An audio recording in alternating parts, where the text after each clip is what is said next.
That chair is mahali mko. When is the day today?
Today, we are going to look at general procurement rules.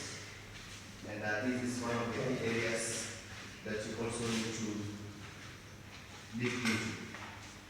Is that okay? Before we proceed further, we need first of all to understand that what is procurement rules, or maybe general procurement rules. Are you together? Now, if I may ask, what do you understand by the term general procurement rules? What do you understand by the term general procurement rules?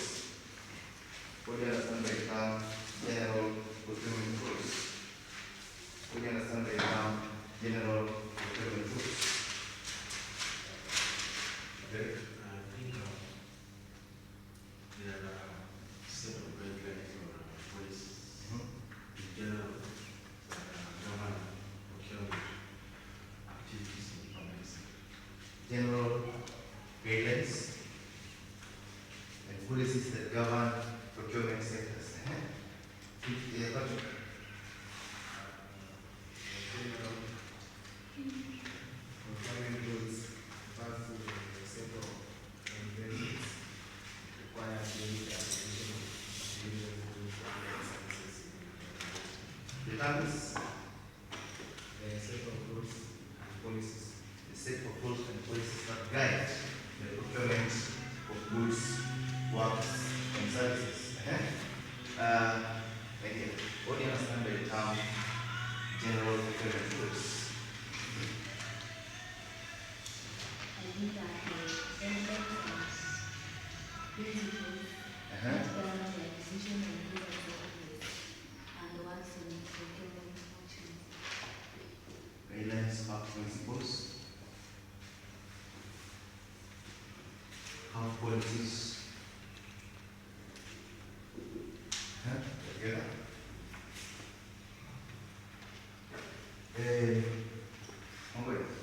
What do you understand by the term general procurement rules? General procurement, I can say it's the general rules and regulations, so for the procurement. Yes. So okay, with this one can get to understand, and as you understand in our previous class, we're talking about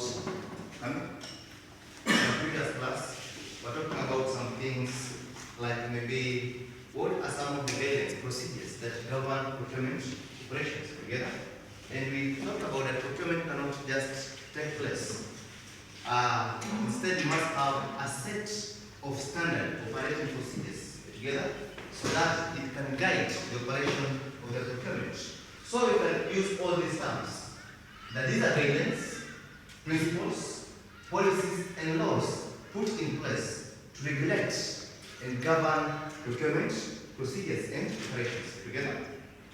And now we can understand that general procurement rules and regulations that have been put in place, they help us to enhance various things, whereby for us to have an effective and an efficient operation of procurement operation in organization, we need to have this standard in place. Together. Now, I just want us in groups, that is 4. Minawi.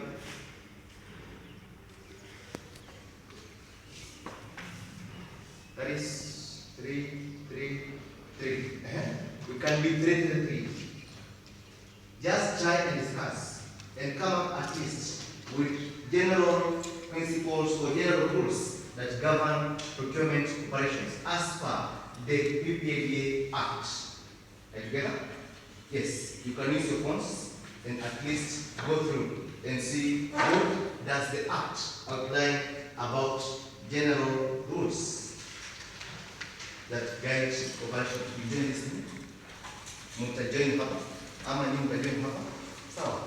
Alafu with these 3, kindly give me at least 10 minutes so that you can give us what have happened.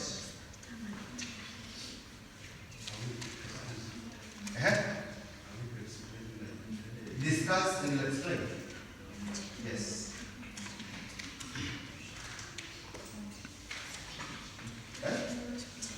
What is the matter? Nyinyi ndio inapoa kuja hapo.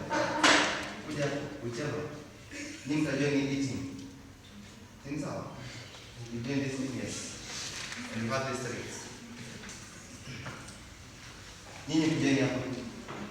Nyinyi kujeni hapo. Wacha na nitakuja wakati.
So we'll start from here. We'll start from this thing so that we can be able to hear what they have found. The findings. Who will present from this group? This hour. Henry. It's budget to skip. Let us hear from this group.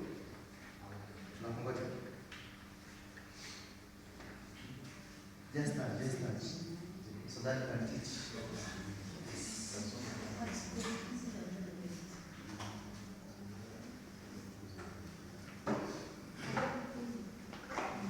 Kuja na bwana kula.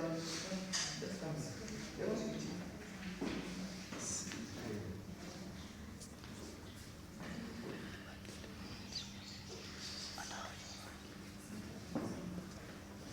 Just give us a preview of what you have understood. Huh?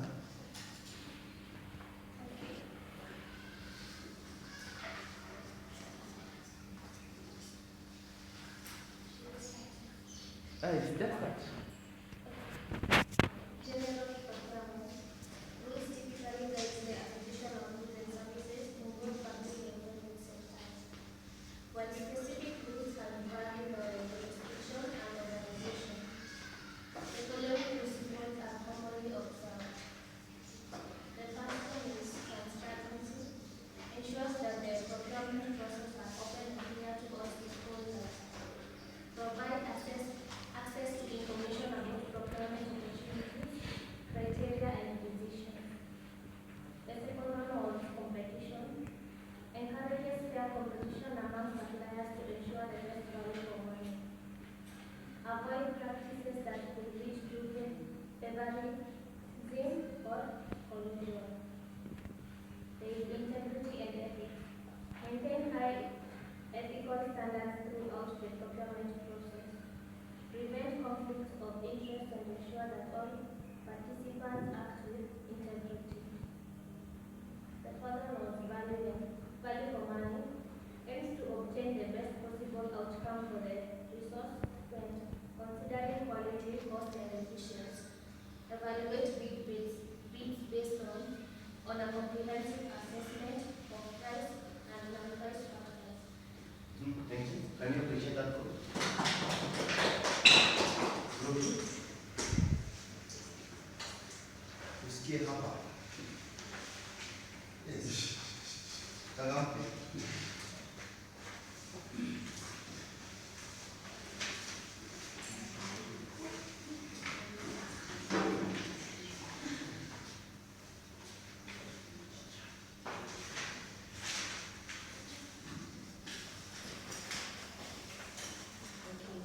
General procurement rules. The first one, transparent.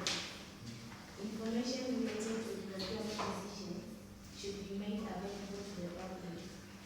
So the public should know everything, for example, the public should know which decision have been made in the procurement department, what you need, something like that. So the second is fair competition. There should be no favoritism and discrimination or favoritism based on factors like nationality or personal connection. So equal opportunities should be provided to all potential suppliers. Number 3 is accountability. Organization and individuals involved in the procurement process should be held accountable for their decisions. Number 4, value for money. The selection should be based not just on cost but also on quality, performance, and sustainability of the goods and services. The 5th is risk management. Potential risk in the procurement process, for example, such as suppliers' failure or the delivery delay, should be identified and mitigated. Thank you. Can I appreciate that?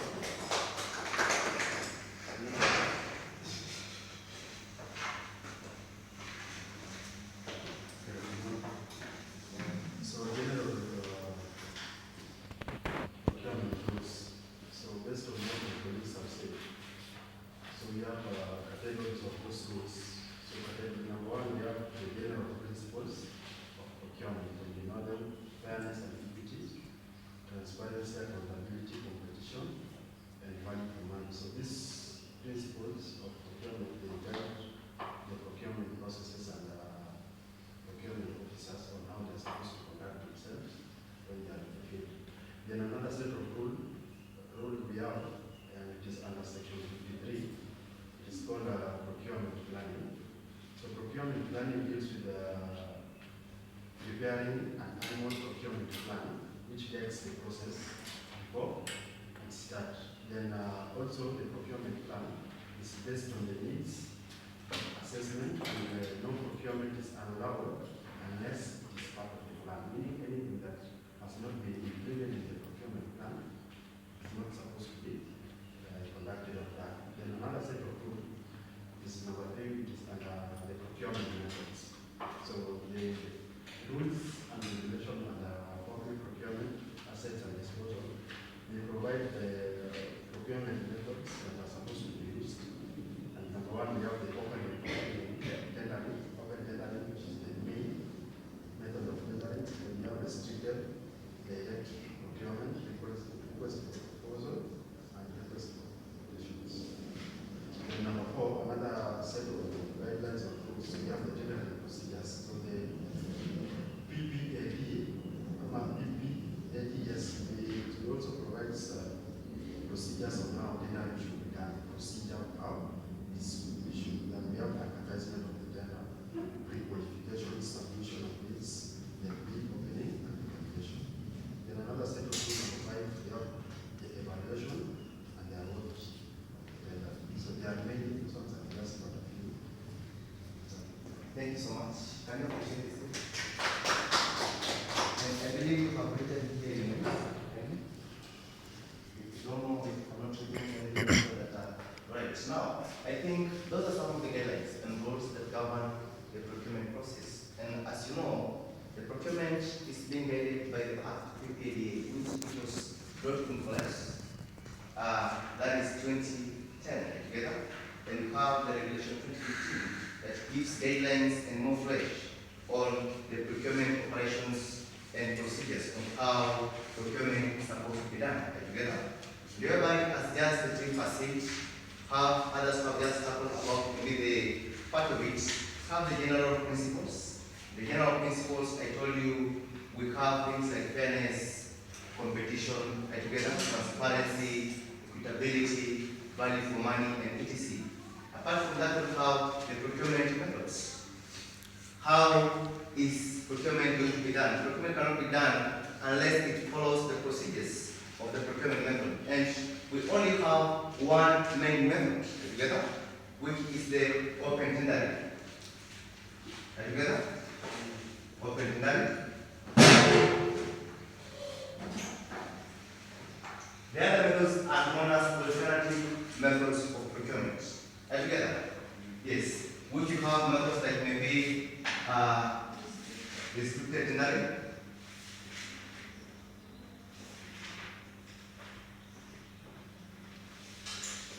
We have request for proposal.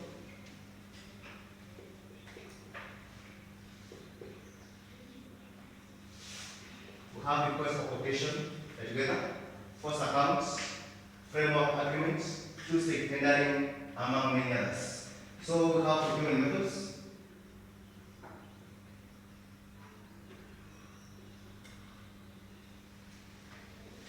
Apart from procurement methods, we have general principles.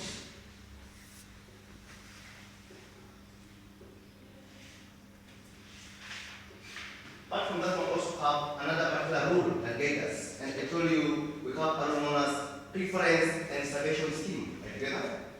Preference and reservation scheme.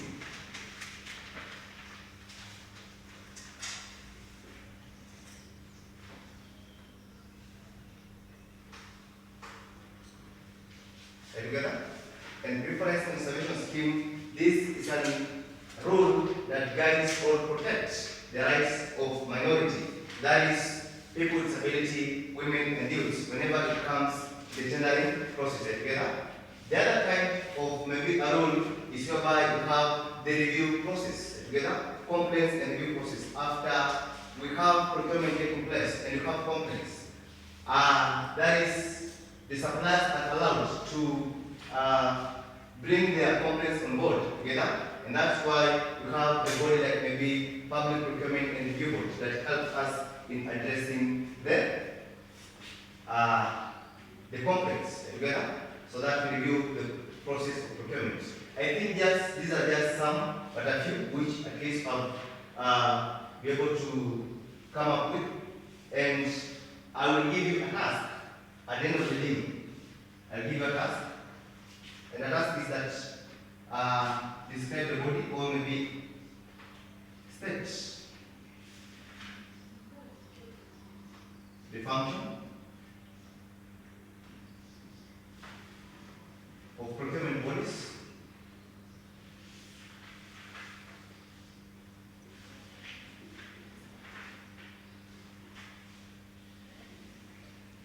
set the function of procurement bodies in regulating procurement, general principles.